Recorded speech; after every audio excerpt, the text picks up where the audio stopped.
ka san ridi a nada maka taimadi a gwagware ka gaji gwagware a haɗa a raka mai tare da tufa na mutunta turare nawa mai gigi ta kirare gaba mai shuka da yi sare da abare masu gajere tafiya ta kai tafiya na goya a irin budan ajiya sai ka yi anada ma za ka iya daidai a rabe kifi da ɗaya tafiyar kwana tafiya riki kyakkyawar aniya har kankaran zubin shuɗi jaujawa zubin koɗi kwai gida na mai gadi dan fulani ke shaɗi kafin daren aka yi kwandi jan hali shirin hoɗi sai dare ake lodi hakimin da hakimi ko ina an bukan da ni inda kai babu zulumi duk nan yayi hatimi gaba sarakin mawalimi shi yake ba su ilimi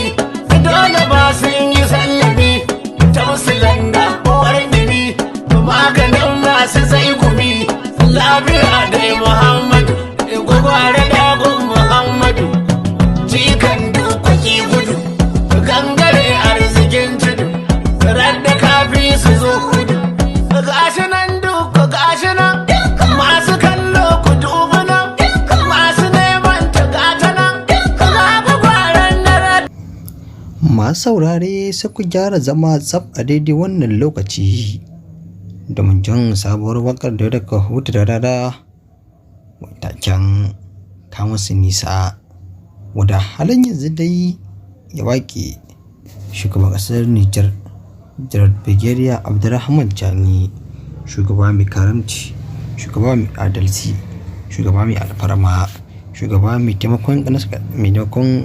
na gefensa, mai taimakawa na kusa da shi, mai jin tausayin ƙasa da shi. Sarki kaci naka kaci na yaro mahadi mai dogon zamani. Masu wurare amma kafin kawo muku wannan waka har karshe ya kamata da kasance wannan shine fake na zuwa na farko sai ka da ku yi mana subscribing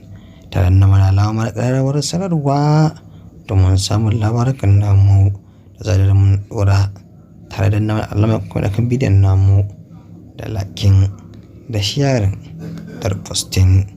don tabbas ba maka ba. Hakan ne kadai ke ƙara na ƙwararru da kama ku sai har labarai da ku dai zafafan labarai don ta sami albarka mai taken wasiƙa. Masu saurare amma kada ku manta a halin yanzu dai akwai tsama tsakanin rana da Chani. Tabbas a ranar ko da wasa ba zai yi wa Chani waƙa ta adalci ba, da kuma dai wato dai ana tare kuma mai waƙa ta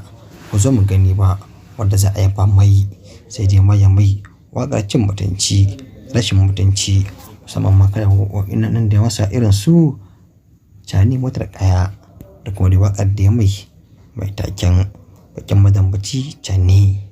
Halin yanzu dai wannan waƙa sam saurara bai ta ba, wadda ake cewa yawa Chani waƙa ta gaske bai yi ta ba, sai dai makokin cin mutunci da yake da kuɗinsa a ajiye, wato dai wanda yake shirin yi masa da kuma wanda ya yi to Allah kyauta. Da karkarar mu kawai sun na yanzu sai mu tara an anjima. Masu saurare mu huta lafiya,